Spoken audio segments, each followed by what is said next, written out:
we're back with another episode of the TPI and Company, a special Thursday edition. As Jacob is back with us once again, and Jacob, we got a special guest that dropped by today, didn't we? Yes, we did. So, do you want to introduce our guest? This is Brock Miller. Yep. So Brock's with us, and Brock's got first of all, Wasion resident. He's lived here just about all your life. Well, it's been, I guess, 28 years now, or somewhere in there. I moved in high school in Los Angeles, so he's Northwest Ohio. He's been around the area all of his life. So really interesting story with him and his family, and he just did a book signing. He's got a brand new book that he's written, talking about some of his stories here the last few years. Yes. So Beyond 1%, right there. That's right. He knows how to market. He knows what's good for him. So he wanted to drop by, just did a book signing at the table for us. So Jacob just wanted to talk to him a little bit about his story and about his book. So Jacob, we'll let you take it away. How long did it do this book? I've been writing for over 10 years, putting together my thoughts and journaling, and that's been the longest part of my journey. But I've spent the last 6 months working with a publisher to design my book and edit my book and do all the things that I wasn't really talented at. Okay. Anything else you want to ask him, Jacob? Should we start? Let's start at the beginning and let's have him talk a little bit about what the book's about. How's that, Jacob? Yeah. Yeah, just give us a little rundown and maybe a little backstory for those that might not know. Well, it's a biography. I've wanted to share stories about my life and lessons I've learned, but it certainly really centers around the accident I was in, which was in 2007, and it was a car accident. A man ran a stop sign, and sadly, my father passed away. My brother Elliot's girlfriend passed away in that accident, and I was left with a spinal cord injury. And the book really chronicles miracle of learning to walk again and my healing process and my growth process through that tragedy, and really I was given a 1% chance of ever walking again, and the Beyond 1% really goes beyond that, those odds that were given to me, and what's been able to happen in my life since that time. It's been a remarkable story, and talk a little bit. It's really, is the book kind of like just journaling what that journey's been like? Yeah, a lot of it was journaling and putting out my thoughts and feelings. Some of it being anger about the accident, but most of it is about showing gratitude about the good things that have been able to come post accident, and that was a lot of this last 6 months of working on the book, was cutting it down to the right number of pages, and instead of it being journaling in the story, is blending that into a beginning and end of a story so that it would flow better for a reader. And Jacob, he's been able to use this now to kind of motivate other people, and he's kind of really helping people kind of learn lessons, and it's been pretty interesting. Is there anything else you want to ask him, Jacob? We heard that the Michigan football team helped you out. Yeah, the training staff did, that's for sure. Yeah, so I actually, after the accident, I went back and got my degree from Ohio State, and my brother was at Michigan at that time, and he finished high school early and went to Ann Arbor, and I was invited to join the team and work out with the team, and they did. They really pushed me to my limits, because my hope was, at the very least, that I just wouldn't feel like I didn't reach my potential, like I didn't give it my all, and I wanted to have that assurance that I'd given my all, and they gave me the opportunity to do that, so I was really blessed by that.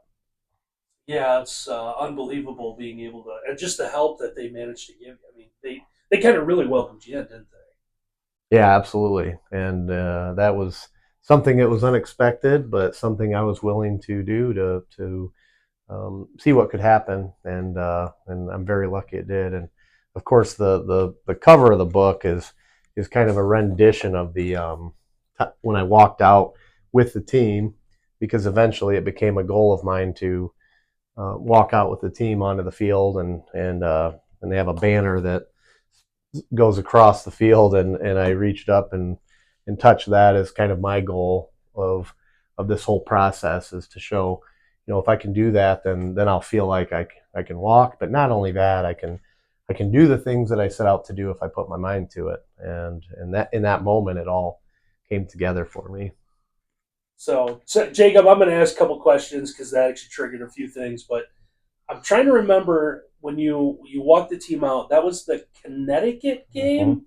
Mm-hmm. Yeah. I was on the sidelines with Bill Bray that day, and just what was the energy like? I mean, you look up. That was the first time I'd ever been to Michigan Stadium, but when you look up from the ground, from the field level, and there's 110,000 people, what was that feeling like? Yeah, 113,412. No, I The know it biggest was crowd in school 113,000. history at the time. It was. It was. It was the grand reopening of the big house after some renovations. But I actually was pretty terrified because it was such a huge crowd, and I remember asking my brother about it, and he's just like, "You just have to do it." Which, before all this process happened, it was something that wasn't ever going to happen because I wasn't a football player, and then in that moment, coming out of that tunnel, you can't really see anything until you break through that tunnel, and then you see the crowd and you hear the crowd, and the energy was electric. But until the nerves didn't go away until I stood up, and then everything kind of drowned out, and I just I feel like I floated across the field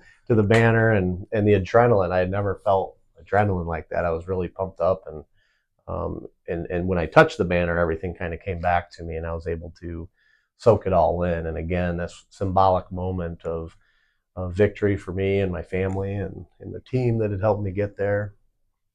Well, Jacob, you're a big football fan too, so you can ask Brock some football questions if you want. Anything you want to ask him about football? Uh, let's see. Hopefully nothing too technical. So we kind of put Jacob on the spot here.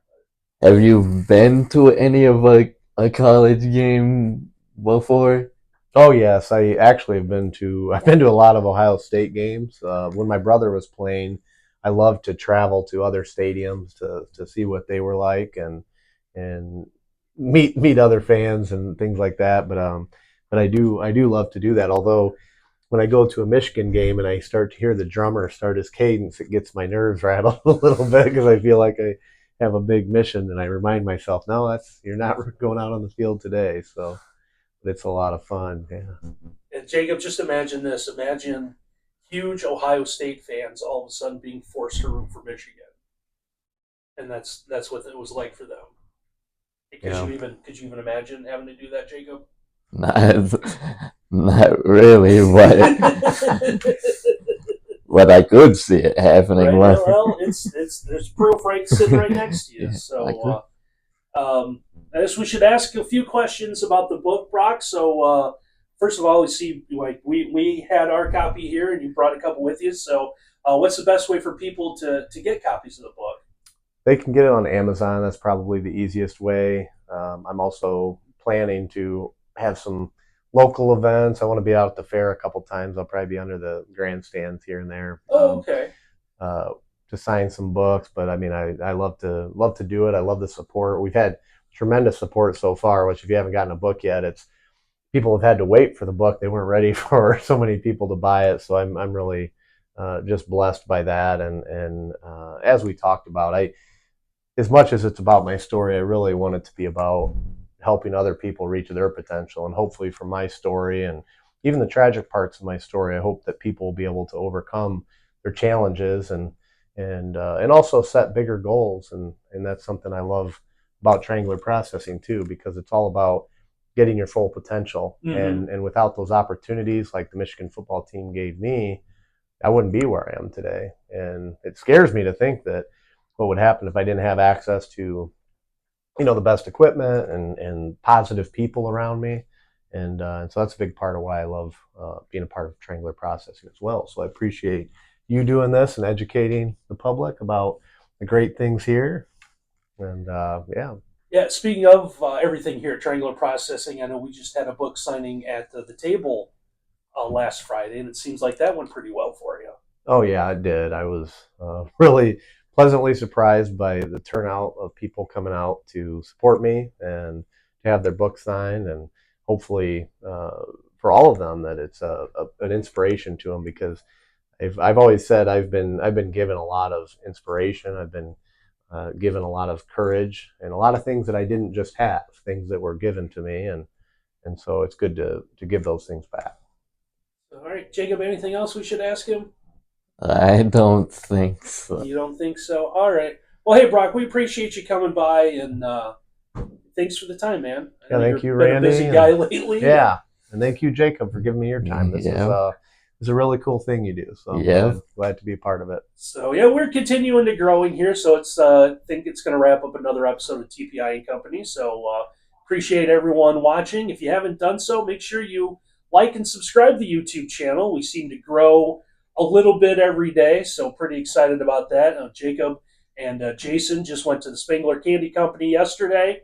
If you haven't seen that video yet, had the chance to we learned some facts about the Spangler Candy Company. Got the chance to stop by, see the giant water tower that everyone's talked about, and got to go inside the Spangler Candy World. And they have some really cool interactive stuff going on, and watch the video. They do say artificial tours, but that's not the word I want to use there. But they have tours, a video. It's kind of basically like being inside the store there, isn't it, Jacob? Yeah. I'm drawing a blank on words. Yeah. Yeah, One of those because days. yeah, because we watched the movie. Yeah, and you got to see how all the candy was Yeah. made and learn some interesting facts. Virtual there. tour. Yeah, a little virtual. Yeah, virtual. through, I couldn't think of the word virtual, but really interesting virtual tour. So yeah, it only took about 15 minutes, and you get inside and really cool stuff. So make sure you guys enjoy all that, and we'll be back with you another episode next week.